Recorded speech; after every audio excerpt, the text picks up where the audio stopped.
Hey guys, welcome back to Health Speaks with your favorite radio host, Miranda Brown, and this is the podcast where we talk about everything health related. Today we're going to be talking about a more serious subject, such as mental health, and we're going to be talking about some factors, some ways that can help you manage your mental health. But overall, we're just going to talk, and we have a special guest that will be joining us towards the end of this podcast. Firstly, I just want to say that mental health is very important and that it should be taken seriously. Factors such as death, divorce, family life, social or cultural expectations, all of those can affect one's mental health. Those are not the only factors. There are many more to name, but those are just a few that come to my mind when I think about mental health. But the one that stands out to me most is family life. And I say that because everyone's family life is different in some way. Like there may be parents that are not around. Some may include foster parents who are not that great.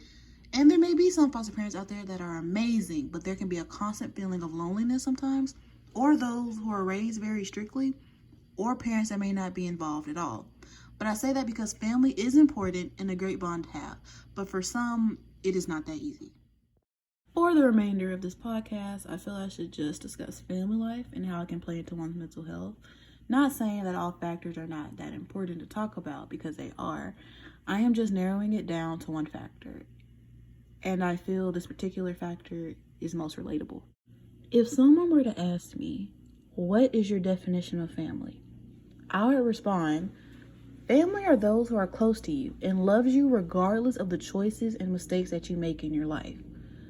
But they will also go to the ends of the earth for you, and that you do not have to be related by blood. That is my definition of family. But family can also be your greatest downfall and can hurt you in ways you'd never think of.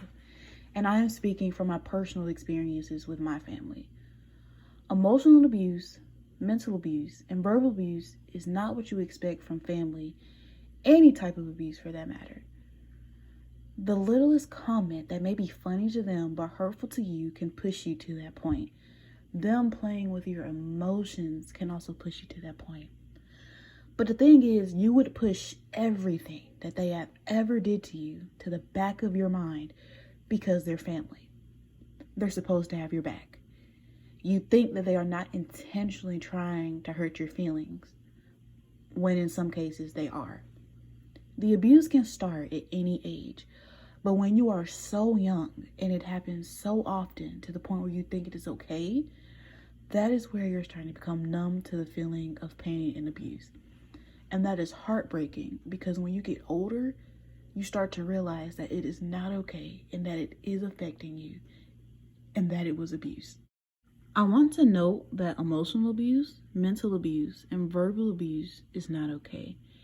Any type of abuse is not acceptable, but those that I named, emotional, mental, and verbal, are just as bad as physical abuse, and that they should not be looked down upon because there are no physical scars proving that abuse has occurred.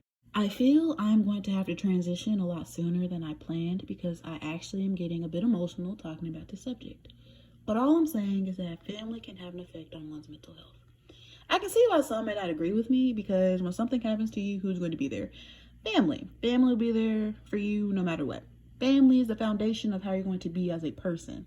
Some may say what I define as abuse may be defined as tough love. And that tough love is preparing you for the world because the world is dangerous. That tough love is supposed to help you not let anyone take advantage of you. And I agree with that, but to only some extent. Family can also be dangerous. And the abuse, or tough love as some may call it, can break someone down to a point where they feel worthless and vulnerable, therefore making it easier for someone to take advantage. But moving on to my special guest, who I'll let introduce herself. All right, hello, my name is Ann Pham, and I'm going to be discussing about ways you can manage your mental health. The most common way really is talking your feelings. It can go with friends, people you trust most. Another underrated way to take care of your mental health relates to physical health. It's like keeping active, taking care of your diet. But a lot of people doesn't associate those two together. I agree with Anne. Those are some pretty good tips on how to manage your mental health. I like to add on to what she said though. I mean, just asking for help can go a long way, and it can be very, very beneficial to you and how you can decide to manage your mental health. But guys, we are running out of time. So what I want you to take away from this episode of Health Speaks is that mental health is important and that a lot of factors can cause one to struggle with their own. And that family can be a factor whether they intended to or not. And that it is okay to ask for help.